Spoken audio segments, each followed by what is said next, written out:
Assalamualaikum warahmatullahi wabarakatuh. Perkenalkan, nama saya Cynthia Agnes, BP 2018 dari jurusan S1 Akuntansi Intek D3. Pada kesempatan kali ini, saya akan mempresentasikan hasil penelitian saya yang berjudul Faktor-faktor yang mempengaruhi agresivitas pajak. Studi empiris pada perusahaan infrastruktur, utilitas, dan transportasi yang terdaftar di Bursa Efek Indonesia pada tahun 2015 sampai dengan 2019. Sebelumnya, saya sangat berterima kasih kepada dosen pembimbing saya, yaitu Bapak Riwayadi SE MBA AKCA, yang telah membimbing skripsi saya sampai dengan selesai.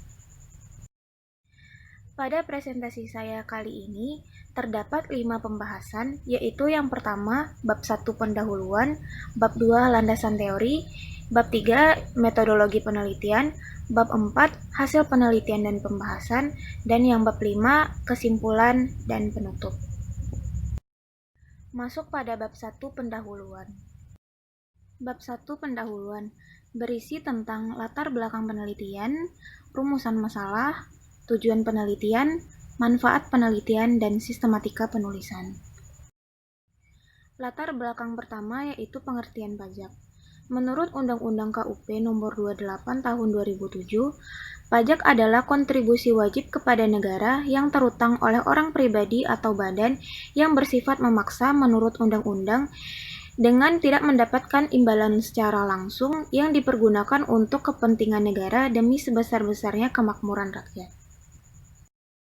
Menurut data dari Kementerian Keuangan tahun 2017, penerimaan perpajakan masih menjadi penyumbang terbesar bagi pendapatan negara, yaitu dengan kontribusi rata-rata sebesar 77,6%.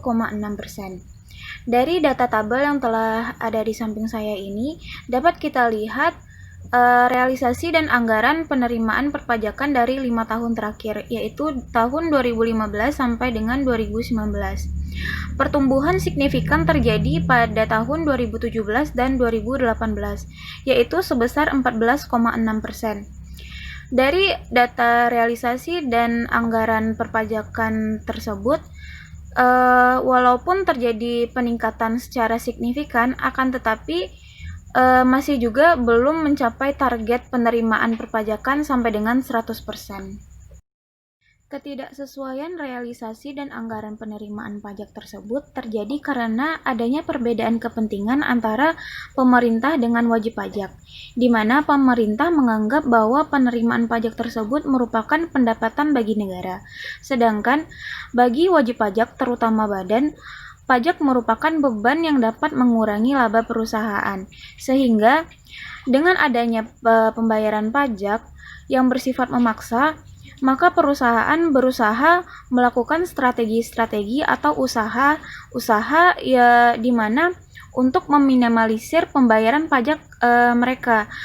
Hal-hal tersebutlah yang disebut dengan tindakan agresivitas pajak, di mana agresivitas pajak tersebut yaitu strategi-strategi atau usaha yang dilakukan untuk mengurangi atau meminimalisir pembayaran pajak. Penelitian tentang faktor-faktor yang mempengaruhi agresivitas pajak ini telah banyak dilakukan oleh penelitian sebelumnya. Berdasarkan penelitian yang dilakukan oleh Ardi dan Kristanto tahun 2016 tentang faktor finansial dan faktor non-finansial yang mempengaruhi agresivitas pajak, diperoleh hasil bahwa faktor finansial lebih banyak mempengaruhi tindakan agresivitas pajak dibandingkan dengan faktor non-finansial. Oleh karena itu, pada penelitian saya ini, saya hanya mengambil faktor-faktor finansial saja, di mana faktor-faktor yang saya ambil yaitu faktor profitabilitas, intensitas aset tetap, intensitas persaingan, dan financial distress dalam mempengaruhi agresivitas pajak. Dan penelitian ini mengambil sektor pada perusahaan infrastruktur, utilitas, dan transportasi yang terdaftar di Bursa Efek Indonesia pada tahun 2015 sampai dengan 2019. Berdasarkan uraian latar belakang tersebut, maka didapatkan rumusan masalah sebagai berikut. Yang pertama, apakah profitabilitas berpengaruh terhadap tindakan agresivitas pajak? Yang kedua, apakah intensitas aset tetap berpengaruh terhadap tindakan agresivitas pajak? Yang ketiga, apakah intensitas persaingan berpengaruh terhadap tindakan agresivitas pajak. Dan yang keempat, apakah financial distress berpengaruh terhadap tindakan agresivitas pajak. Dan yang kelima, apakah profitabilitas, intensitas aset tetap, intensitas persaingan, dan financial distress bersama-sama mempengaruhi tindakan agresivitas pajak. Tujuan penelitian ini berdasarkan rumusan masalah yang telah disampaikan sebelumnya. Yang pertama yaitu untuk mengetahui pengaruh profitabilitas terhadap agresivitas pajak. Yang kedua, untuk mengetahui pengaruh intensitas aset tetap terhadap agresivitas pajak. Yang ketiga, untuk mengetahui pengaruh intensitas persaingan terhadap agresivitas pajak. Dan yang keempat, untuk mengetahui pengaruh financial distress terhadap tindakan agresivitas pajak. Dan yang kelima yaitu untuk mengetahui pengaruh profitabilitas, intensitas aset tetap, intensitas persaingan, dan financial distress terhadap tindakan agresivitas pajak pada perusahaan sektor infrastruktur, utilitas, dan transportasi yang terdaftar di Bursa Efek Indonesia tahun 2015 sampai dengan 2019. Manfaat penelitian. Yang pertama, bagi penulis dan pembaca, diharapkan dapat menambah wawasan mengenai agresivitas pajak dan faktor-faktor apa saja yang dapat mempengaruhi tindakan agresivitas pajak. Yang kedua, bagi perusahaan, untuk memberikan informasi serta masukan tentang agresivitas pajak dan faktor-faktor apa saja yang dapat mempengaruhi tindakan agresivitas pajak, sehingga perusahaan dapat menghindari perbuatan yang dapat memicu tindakan agresivitas pajak. Yang ketiga, bagi pemerintah dan badan pengelola perpajakan agar memberikan informasi terhadap perusahaan-perusahaan yang dapat melakukan tindakan agresivitas pajak. Dan yang keempat, bagi masyarakat untuk menambah wawasan serta pengetahuan tentang agresivitas pajak dan faktor-faktor apa saja yang dapat mempengaruhi tindakan agresivitas pajak. Sistematika penulisan. Bab 1 pendahuluan berisi tentang latar belakang penelitian, rumusan masalah, tujuan dan manfaat penelitian. Bab 2, landasan teori, berisi tentang teori-teori yang mendukung dalam penelitian ini, serta pedoman dan acuan dalam melakukan penelitian. Yang ketiga, metodologi penelitian merupakan metode yang digunakan dalam melakukan penelitian ini. Berisi gambaran umum, desain penelitian, populasi dan sampel, serta operasionalisasi variabel dan pengukuran.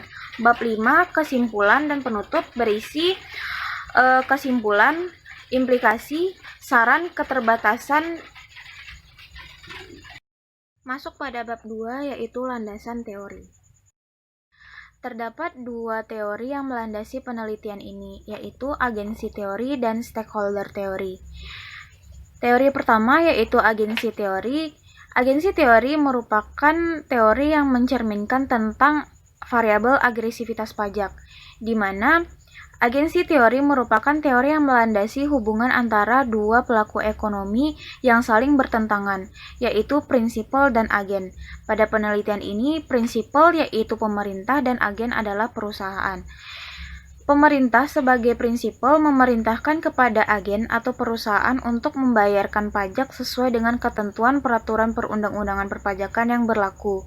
Sedangkan agen lebih memilih untuk mengoptimalkan laba dan meminimalkan beban, termasuk beban perpajakan. Yang kedua yaitu stakeholder teori. Stakeholder teori yaitu menjelaskan teori kepada siapa saja perusahaan harus bertanggung jawab. Teori stakeholder mengatakan bahwa perusahaan tidak hanya memiliki tanggung jawab kepada dirinya sendiri, tetapi juga terhadap perusahaan dan pemegang saham, yaitu kreditor, konsumen, supplier, pemerintah, masyarakat, dan analis, serta pihak-pihak lainnya. Stakeholder teori menjelaskan tentang variabel intensitas aset tetap dan intensitas persaingan, di mana variabel tersebut merupakan informasi yang harus diketahui oleh stakeholder. Masuk pada pengertian agresivitas pajak dan faktor-faktor yang mempengaruhinya. Yang pertama yaitu agresivitas pajak. Menurut Frank, agresivitas pajak yaitu tindakan yang bertujuan untuk menurunkan laba kena pajak melalui perencanaan pajak baik secara legal yaitu tax avoidance dan secara ilegal yaitu tax evasion. Faktor-faktor yang mempengaruhinya yaitu yang pertama profitabilitas. Profitabilitas yaitu bagaimana kemampuan perusahaan untuk mendapatkan laba dan bagaimana keefektifan pengelolaan manajemen perusahaan dalam mencapai laba. Dengan semakin tingginya profitabilitas, maka perusahaan melakukan perencanaan pajak yang matang juga, sehingga kecenderungan pajak agresif akan dilakukan karena untuk mendapatkan laba yang optimal. Faktor yang kedua yaitu intensitas aset tetap. Intensitas aset tetap adalah investasi yang dilakukan oleh perusahaan dalam bentuk aset tetap, yaitu banyaknya modal milik perusahaan dengan wujud aset tetap yang dijadikan sebagai investasi oleh perusahaan. Intensitas aset tetap dapat mengurangi beban pajak dikarenakan di dalam aset tetap terdapat nilai ekonomis aset tetap yang dapat menyebabkan beban penyusutan, di mana beban penyusutan tersebut termasuk dalam deductible expense atau pengurang beban pajak. Faktor yang ketiga yaitu intensitas persaingan. Intensitas persaingan merupakan kompetisi yang dilakukan oleh suatu perusahaan dalam satu industri. Perusahaan akan berlomba-lomba untuk meningkatkan laba perusahaan yang diperoleh, sehingga dengan adanya persaingan yang tinggi dan capaian laba yang besar, perusahaan cenderung melakukan tindakan agresivitas pajak. Faktor yang keempat yaitu financial distress. Financial distress adalah kondisi perusahaan yang sedang mengalami kesulitan keuangan, di mana dalam kondisi ini perusahaan memiliki utang yang tinggi, namun perusahaan masih bisa menjalankan kegiatan operasionalnya. Kondisi financial distress dianggap dapat mempengaruhi tingkat agresivitas pajak karena ketika perusahaan melalui kesulitan keuangan, perusahaan akan mencari jalan keluar, salah satunya dengan memanipulasi kebijakan akuntansi perusahaan agar laba perusahaan, khususnya laba operasionalnya, meningkat, agar utang perusahaan terlunasi, di mana perusahaan bisa melakukan dengan pelaporan pajak agresif. Masuk pada penelitian terdahulu yang mendasari penelitian ini, yaitu yang pertama penelitian yang dilakukan oleh Ardi dan Ari Budi Kristanto pada tahun 2016 mengenai faktor finansial dan faktor non-finansial yang mempengaruhi tindakan agresivitas pajak.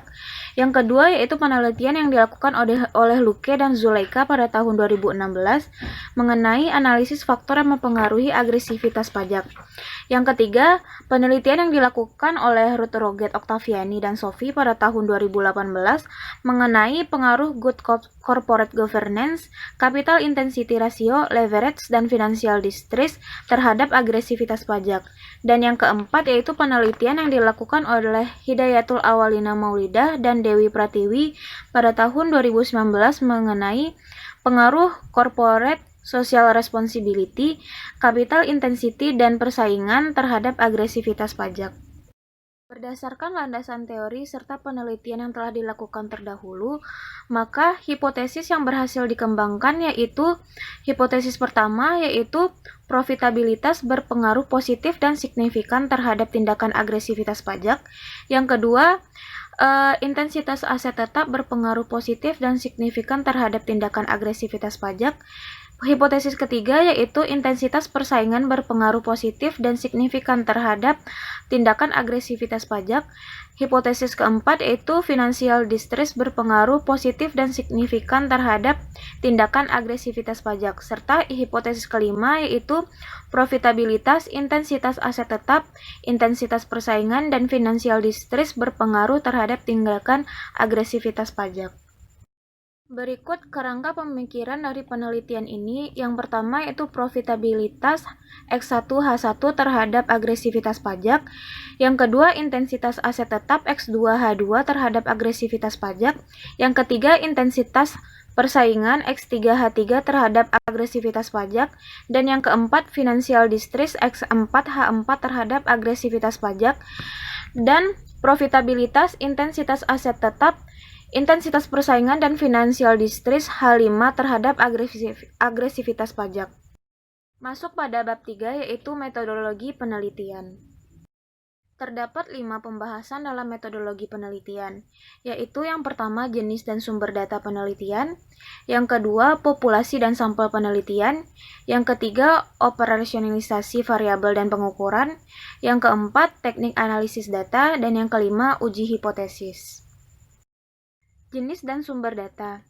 Jenis data dalam penelitian ini merupakan penelitian kuantitatif. Penelitian kuantitatif merupakan penelitian yang menggunakan proses data-data berupa angka sebagai alat analisis dalam melakukan kajian dalam penelitian ini. Sedangkan sumber data yaitu dapat diperoleh dari laporan tahunan serta laporan keuangan tahunan perusahaan sektor infrastruktur, utilitas, dan transportasi yang terdaftar pada Bursa Efek Indonesia dan juga dapat diakses melalui IDX serta saham OK, juga annual report dan financial report terkait, juga jurnal-jurnal dan dokumen-dokumen pendukung lainnya. Populasi dan sampel penelitian. Populasi dalam penelitian ini yaitu seluruh perusahaan infrastruktur, utilitas, dan transportasi yang terdaftar di Bursa Efek Indonesia. Sampel penelitian yaitu yang pertama, perusahaan sektor infrastruktur, utilitas, dan transportasi yang terdaftar di Bursa Efek Indonesia pada tahun 2015 sampai dengan 2019. Yang kedua, perusahaan sektor infrastruktur, utilitas, dan transportasi yang menyediakan laporan tahunan serta laporan keuangan tahunan secara lengkap berturut-turut pada tahun 2015 sampai dengan 2019. Dan yang ketiga, perusahaan sektor infrastruktur, utilitas, dan transportasi yang tidak mengalami kerugian. Masuk pada operasionalisasi variabel dan pengukuran. Yang pertama yaitu variabel dependen. Variabel dependen dalam penelitian ini yaitu agresivitas pajak. Agresivitas pajak diukur menggunakan ETR. ETR yaitu effective tax rate, di mana ETR tax expense dibagi pre-tax income. Tax expense yaitu total beban pajak penghasilan dan pre-tax income yaitu laba sebelum pajak. Selanjutnya, variabel independen dalam penelitian ini. Yang pertama yaitu variabel profitabilitas.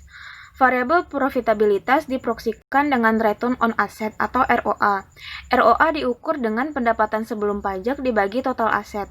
Yang kedua yaitu intensitas aset tetap. Intensitas aset tetap diukur dengan jumlah aset tetap dibagi total aset. Yang ketiga yaitu intensitas persaingan, di mana intensitas persaingan diukur dengan jumlah penjualan perusahaan dibagi dengan jumlah penjualan industri. Selanjutnya, financial distress.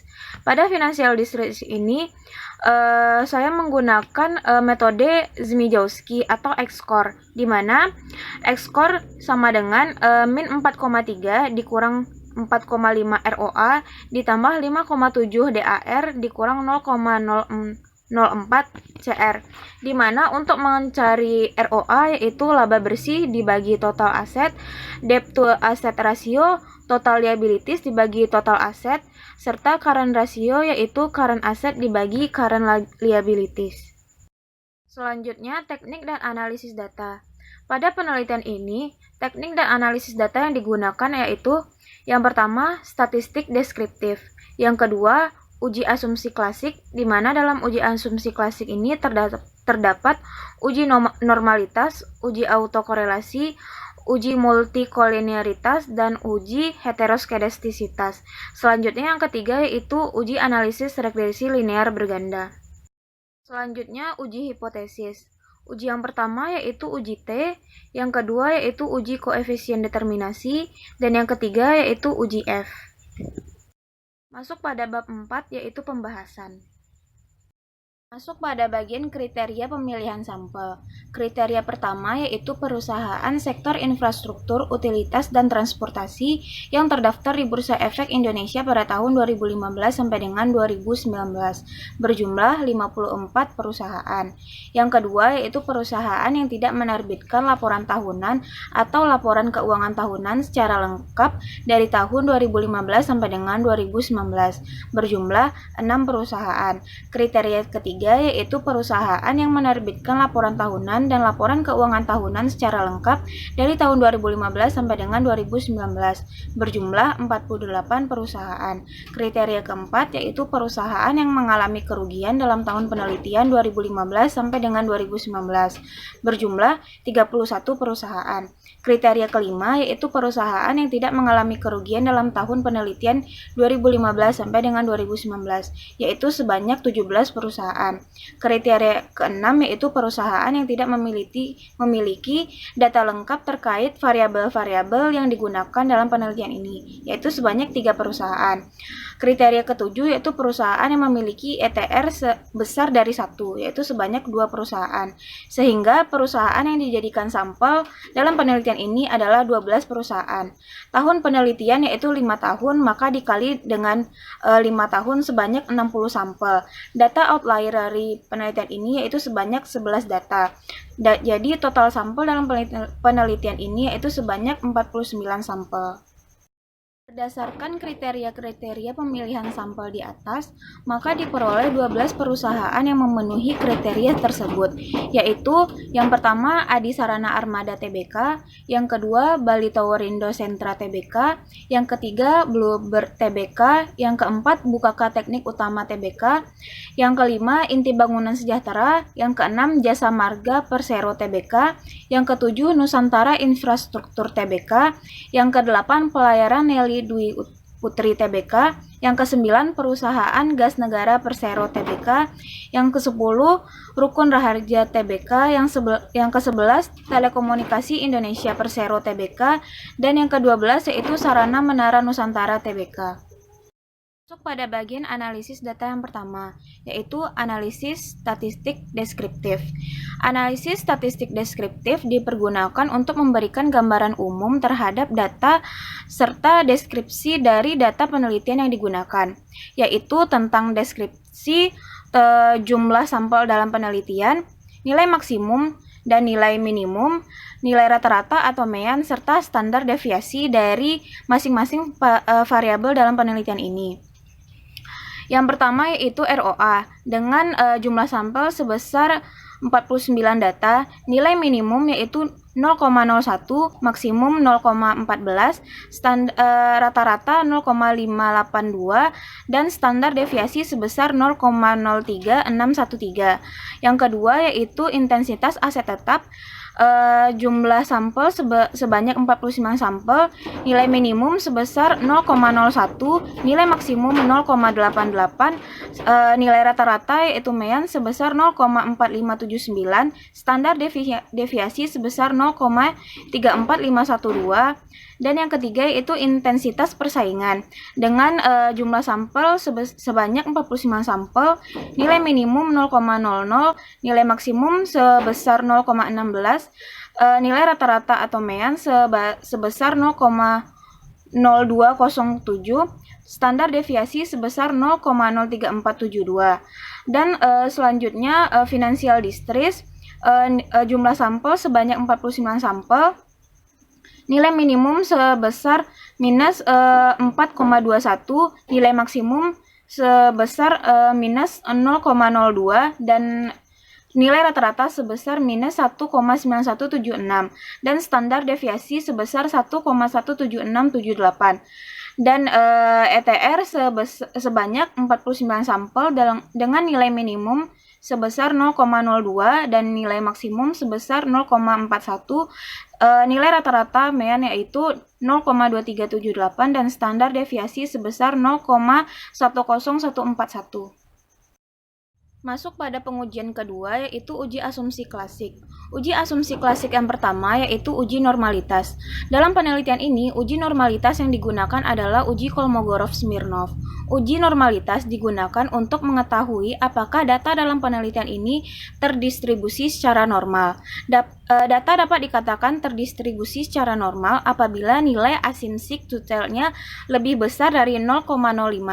Dari data yang telah pengujian lakukan, bahwa nilai dari asymptotic to-tailnya sebesar 0,200. Hal ini membuktikan bahwa data dalam penelitian ini telah terdistribusi secara normal karena nilai dari asymptotic to-tailnya lebih besar dari 0,05. Uji normalitas juga dapat dilakukan dengan melakukan pengujian normalitas pp-plot dan uji normalitas histogram.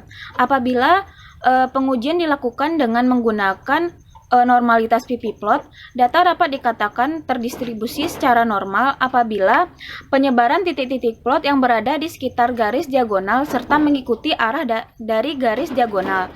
Apabila uji normalitas dilakukan dengan menggunakan uji normalitas histogram, maka data dapat dikatakan terdistribusi secara normal apabila data menyebar di sekitar garis diagonal dan mengikuti arah dari grafik histogram. Juga, diagram berbentuk seperti lonceng dan berada di tengah. Uji asumsi klasik yang kedua yaitu uji autokorelasi. Uji autokorelasi digunakan apabila dalam suatu penelitian menggunakan data sekunder. Pada penelitian ini, data yang digunakan adalah data sekunder, sehingga pengujian autokorelasi sangat diperlukan untuk melihat apakah data dalam penelitian ini terdapat autokorelasi atau tidak. Untuk mengetahui suatu data terdapat autokorelasi atau tidak, maka dilakukan pengujian dengan autokorelasi dengan melakukan uji Durbin-Watson. Pada penelitian ini, didapatkan nilai Durbin-Watsonnya sebesar 2,195. Terdapat dua syarat apabila dalam data ini terdapat autokorelasi atau tidak, yaitu nilai DU harus lebih kecil dari nilai DW-nya dan nilai DW harus lebih kecil dari nilai 4 dikurang DU. Dari tabel Durbin-Watson yang telah diketahui dengan nilai alfa sebesar 5%, maka dilihat variabelnya sebanyak 4 dan jumlah sampel sebanyak 49, maka diperoleh nilai DU-nya sebesar 1,7210. Yang berarti syarat pertama bahwa nilai DU harus lebih kecil daripada nilai DW telah terpenuhi. Dan syarat kedua yaitu nilai dari 4 dikurang DU, yaitu 4 dikurang 1,72110, yaitu sebesar 2,279. Maka syarat kedua juga telah terpenuhi bahwa nilai DU harus lebih kecil dari DW dan nilai DW kecil dari nilai 4 dikurang DU. Uji asumsi klasik yang ketiga yaitu uji multikolinearitas. Uji multikolinearitas digunakan untuk mengetahui apakah data dalam penelitian ini terjadi korelasi antara masing-masing variabel bebasnya atau masing-masing variabel independennya. Pada penelitian ini, uji multikolinearitas yang digunakan yaitu uji variance inflation factor. Untuk mengetahui apakah di dalam data penelitian ini terdapat multikolinearitas atau tidak, maka terdapat dua syarat, yaitu yang pertama, nilai toleransi dari hasil penelitian ini harus lebih besar dari 0,10. Dari data yang telah dilakukan, bahwa nilai toleransi dari ROA yaitu 0,825, toleransi dari IAT sebesar 0,777, toleransi dari IP itu sebesar 0,663, dan nilai toleransi dari FD yaitu 0,684. Hal ini membuktikan bahwa nilai toleransinya lebih besar dari 0,10. Dan syarat kedua yaitu nilai FIF-nya harus lebih kecil dari 10. Nilai FIF dari ROA yaitu sebesar 1,212.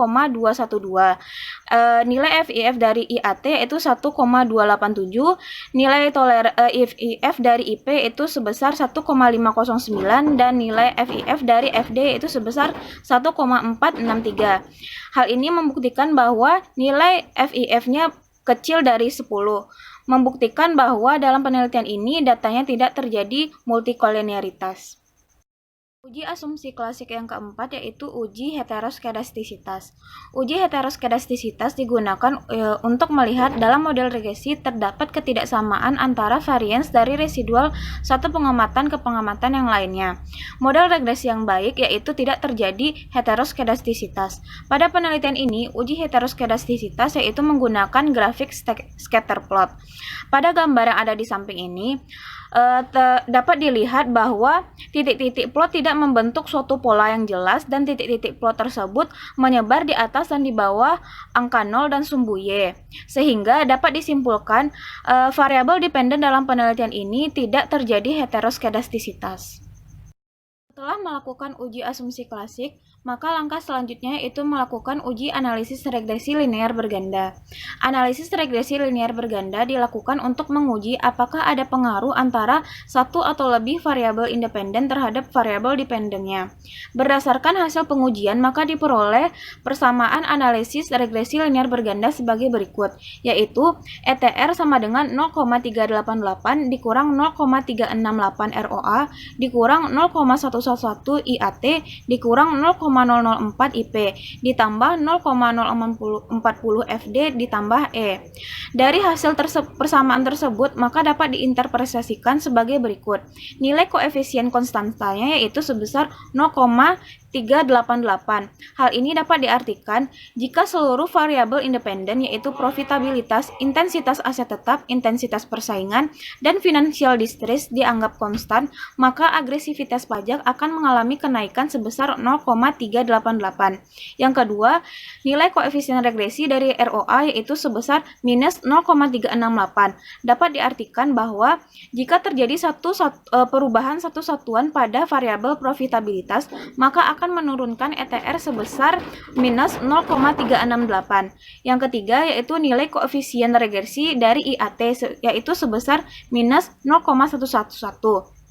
Hal ini dapat diartikan bahwa jika terjadi perubahan satu satuan terhadap variabel intensitas aset tetap, maka akan menurunkan ETR sebesar minus 0,111. Dan yang keempat yaitu nilai koefisien regresi dari IP sebesar minus 0,004.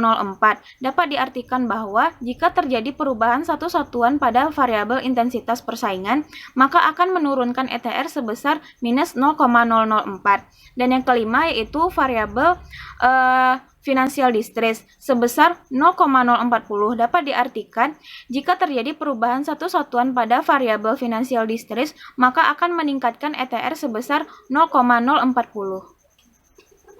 Selanjutnya masuk pada uji hipotesis. Uji hipotesis yang pertama yaitu uji T. Uji T dilakukan untuk mengetahui pengaruh signifikan secara parsial dari variabel independen terhadap variabel dependennya. Hasil dari uji T dapat dilihat dari nilai signifikansinya. Apabila nilai signifikansinya lebih kecil dari 0,05, maka hipotesis diterima. Dan apabila nilai signifikansinya lebih besar dari 0,05, maka hipotesis ditolak. Berdasarkan dari data dari tabel di samping, didapatkan bahwa hasil dari uji T terhadap pengaruh profitabilitas terhadap agresivitas pajak menunjukkan nilai signifikansi ROA sebesar 0,282 yang berarti lebih besar dari 0,05 dengan nilai T yaitu minus 1,088. Hal ini menunjukkan bahwa profitabilitas tidak berpengaruh signifikan secara parsial dan positif terhadap agresivitas pajak. Yang kedua yaitu hasil uji T untuk pengaruh intensitas aset tetap terhadap agresivitas pajak. Diketahui nilai signifikan IAT sebesar 0,004 yang berarti lebih kecil dari 0,005 dengan nilai T sebesar minus 3,046. Maka dapat disimpulkan bahwa intensitas aset tetap berpengaruh signifikan secara parsial dan positif terhadap agresivitas pajak. Yang ketiga yaitu hasil uji T terhadap pengaruh intensitas persaingan terhadap agresivitas pajak. Nilai signifikansinya sebesar 0,991 yang berarti lebih besar dari 0,05 dengan nilai T sebesar minus 0,01. Maka dapat disimpulkan bahwa intensitas persaingan tidak berpengaruh secara signifikan dan parsial terhadap agresivitas pajak. Dan hasil yang keempat yaitu uji T terhadap pengaruh financial distress terhadap agresivitas pajak.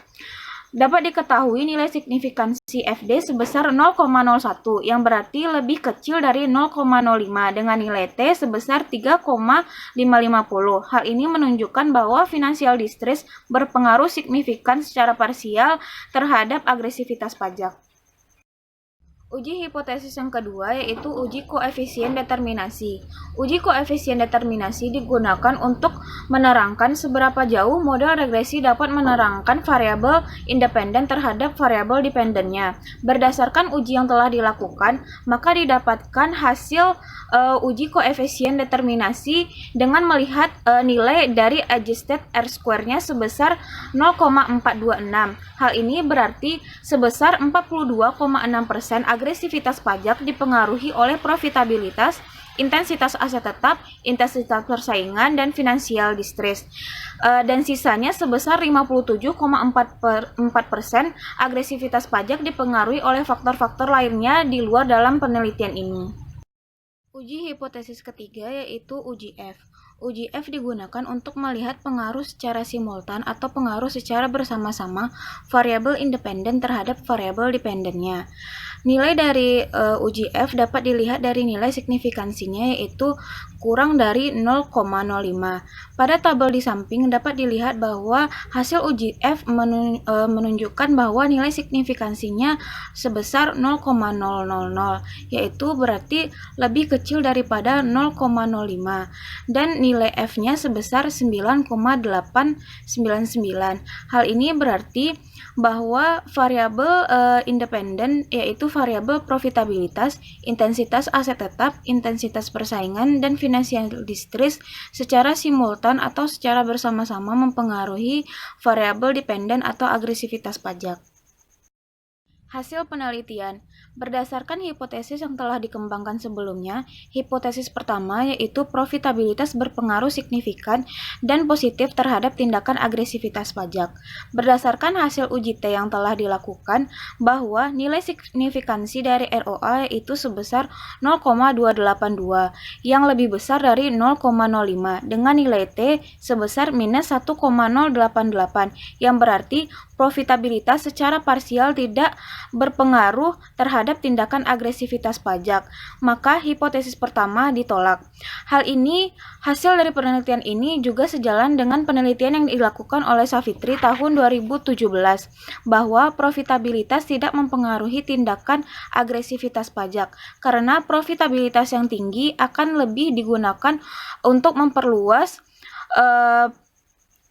usaha yang dilakukan oleh perusahaan sehingga tidak memikirkan untuk melakukan tindakan agresivitas pajak.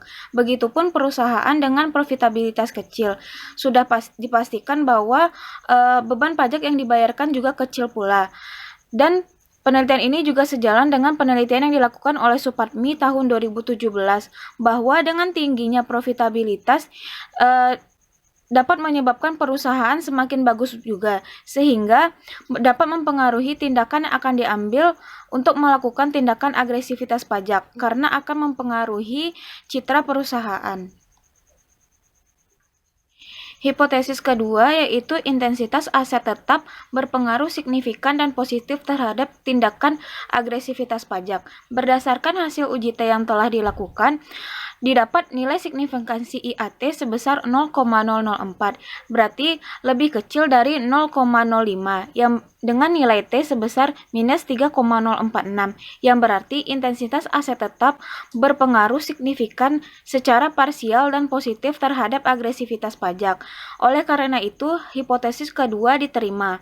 Hal ini juga didukung oleh penelitian yang dilakukan oleh Octaviani dan Sophie tahun 2018 yang menyebutkan bahwa intensitas aset tetap berpengaruh positif terhadap tindakan agresivitas pajak. Hal ini dikarenakan dengan meningkatnya intensitas aset tetap yang ada dalam perusahaan akan meningkatkan beban penyusutan, di mana beban penyusutan ini dapat meningkatkan deductible expense atau pengurang pajak. Hipotesis ketiga yaitu intensitas persaingan berpengaruh signifikan dan positif terhadap tindakan agresivitas pajak. Berdasarkan hasil uji T yang telah dilakukan, didapatkan nilai signifikansi IP sebesar 0,991, berarti lebih besar dari 0,05, dengan nilai T sebesar minus 0,01, yang berarti bahwa intensitas persaingan tidak berpengaruh signifikan secara parsial terhadap tindakan agresivitas pajak. Oleh karena itu, hipotesis 3 ditolak. Hal ini dikarenakan menurut Maulidah 2019, perusahaan cenderung tidak akan melakukan praktik agresivitas pajak pada kondisi persaingan yang rendah. Hal ini dikarenakan kondisi pasar yang dialami telah stabil. Intensitas persaingan yang hanya akan terjadi apabila di dalam suatu perusahaan memiliki kompetisi dalam memperebutkan konsumen yang sama untuk memenuhi kebutuhan yang sama karena produk yang dihasilkan hampir serupa. Hipotesis keempat yaitu bahwa financial distress berpengaruh terhadap tindakan agresivitas pajak. Berdasarkan hasil uji T yang telah dilakukan, nilai signifikansi dari FD yaitu sebesar 0,001. Berarti hasil ini lebih besar dari 0,05 dengan nilai T 3,550. Hal ini menunjukkan bahwa financial distress berpengaruh signifikan secara parsial terhadap agresivitas pajak. Maka hipotesis keempat diterima. Hasil penelitian ini sejalan dengan penelitian yang dilakukan oleh Richardson pada tahun 2015 yang menemukan bahwa financial distress berpengaruh terhadap tindakan agresivitas pajak, di mana perusahaan yang mengalami financial distress cenderung menghadapi masalah yang berkaitan dengan peningkatan biaya, penurunan akses ke sumber biaya, serta tidak mampu membayar kredit saat jatuh tempo, sehingga para manajer cenderung mengambil solusi dengan melakukan agresivitas pajak. Hasil penelitian ini juga sejalan dengan penelitian yang dilakukan oleh Swandewi dan Noviari tahun 2020, menyebutkan bahwa financial distress juga berpengaruh signifikan terhadap tindakan agresivitas pajak, bahwa perusahaan yang terjebak financial distress akan berupaya melakukan tindakan apa saja agar perusahaan dapat terus berjalan. Hipotesis kelima yaitu profitabilitas, intensitas aset tetap, intensitas persaingan, dan financial distress berpengaruh terhadap agresivitas pajak. Hasil uji T menyebutkan bahwa variabel profitabilitas, intensitas aset tetap, intensitas persaingan, dan financial distress berpengaruh secara simultan dan bersama-sama mempengaruhi agresivitas pajak dengan nilai F sebesar 9,899 dan nilai signifikansi sebesar 0,000 sehingga hipotesis kelima diterima. Bab 5 penutup. Kesimpulan dari hasil penelitian ini adalah untuk mengetahui pengaruh secara parsial dan juga simultan terhadap variabel profitabilitas, intensitas aset tetap, intensitas persaingan, dan financial distress terhadap agresivitas pajak yang ada pada perusahaan sektor infrastruktur, utilitas, dan transportasi yang terdaftar di Bursa Efek Indonesia pada tahun 2015 sampai dengan 2019. Hasil penelitian ini adalah yang pertama, profitabilitas tidak berpengaruh secara signifikan terhadap tindakan agresivitas pajak. Yang kedua, intensitas aset tetap berpengaruh secara signifikan dan parsial terhadap tindakan agresivitas pajak. Hipotesis ketiga yaitu intensitas persaingan tidak berpengaruh secara signifikan terhadap tindakan agresivitas pajak. Dan hipotesis keempat yaitu financial distress berpengaruh secara signifikan terhadap tindakan agresivitas pajak. Dan hipotesis kelima bahwa profitabilitas, intensitas aset tetap, intensitas persaingan, dan financial distress berpengaruh secara simultan terhadap tindakan agresivitas pajak. Selanjutnya, keterbatasan dari penelitian ini. Penelitian ini sangat jauh dari kata sempurna dan sangat memiliki keterbatasan. Keterbatasan yang pertama yaitu penelitian ini hanya mengambil sektor infrastruktur, utilitas, dan transportasi pada tahun 2015 sampai 2019 saja.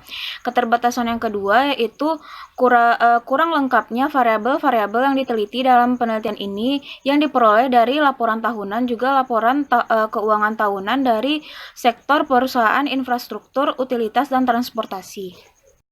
Implikasi penelitian berdasarkan hasil penelitian yang telah dilakukan dengan mengukur agresivitas pajak menggunakan effective tax rate dengan melibatkan faktor-faktor profitabilitas, intensitas aset tetap, intensitas persaingan, dan juga financial distress, maka diperoleh kesimpulan bahwa intensitas aset tetap dan financial distress berpengaruh secara signifikan terhadap tindakan agresivitas pajak, sedangkan intensitas persaingan dan juga profitabilitas tidak berpengaruh terhadap tindakan agresivitas pajak.